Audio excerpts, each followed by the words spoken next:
Emang iya, cuma karena satu orang salah belok pas nyetir mobil, puluhan juta nyawa melayang dan peta dunia berubah selamanya? Selamat datang di channel YouTube Emang Iya. Hari ini kita bakal melintasi waktu ke tahun 1914 sampai 1918. Era di mana kegilaan manusia mencapai puncaknya dalam Perang Dunia Pertama. Kita sering diajarin di sekolah kalau perang ini terjadi karena aliansi politik yang rumit. Tapi tahu nggak, di balik jutaan tentara yang maju ke medan tempur, ada deretan fakta super aneh, plot twist sejarah, dan rahasia kelam yang jarang banget dibahas di buku pelajaran. Bahkan ada keterkaitan takdir yang bikin kita mikir. Sekuat apapun manusia berencana dengan senjatanya, hukum alam dan ketetapan sang pencipta jauh lebih mutlak. Siapkan mental kalian, karena sejarah yang kalian tahu mungkin nggak sesederhana itu.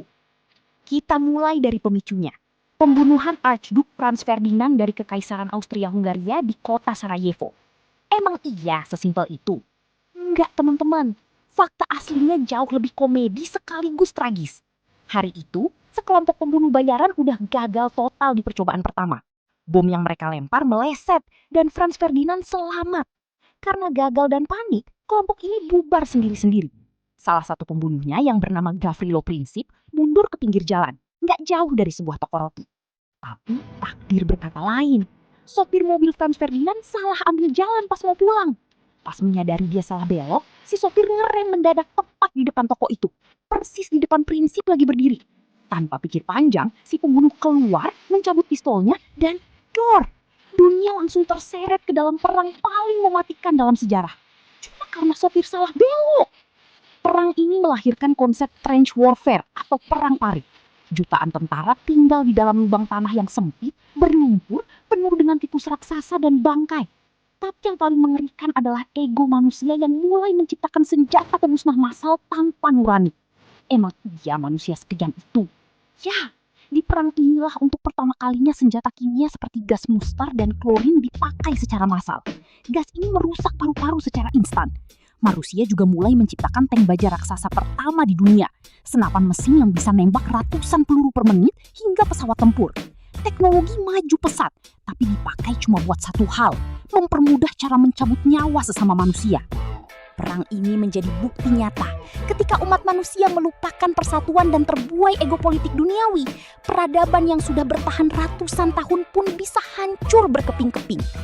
Tapi di antara semua kegelapan itu, ada satu momen ajaib di tahun 1914 yang dikenal sebagai Christmas Truce atau gencatan senjata Natal. Emang iya musuh bebuyutan bisa baikan di medan perang? Nyatanya iya.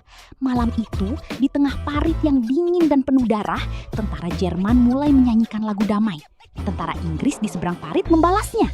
Besok paginya, tanpa perintah dari jenderal mereka, para tentara ini keluar dari parit tanpa senjata. Mereka bersalaman, tukeran rokok, bahkan main sepak bola bareng di area kosong di antara dua parit musuh. Hari itu mereka sadar, mereka sama-sama manusia yang rindu rumah, yang dipaksa berperang oleh ambisi para penguasa. Perang Dunia Pertama berakhir di tahun 1918 setelah menelan korban sekitar 20 juta jiwa, gabungan militer dan warga sipil. Sebuah harga yang sangat mahal untuk sebuah ego bernama kekuasaan. Sejarah ini mengajarkan kita, dari salah beloknya sebuah mobil hingga runtuhnya peradaban besar, nggak ada satupun hal di dunia ini yang terjadi secara kebetulan. Semua bergerak atas izin dan ketetapan sang pencipta, sebagai pelajaran bagi manusia yang mau berpikir. Nah, emang iya kalian udah tahu semua fakta tadi?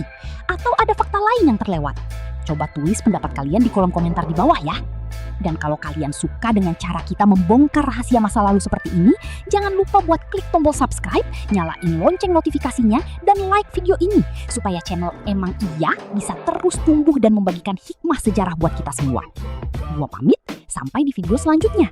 Tetap tanya dulu, tahu kemudian. Wassalamualaikum warahmatullahi wabarakatuh.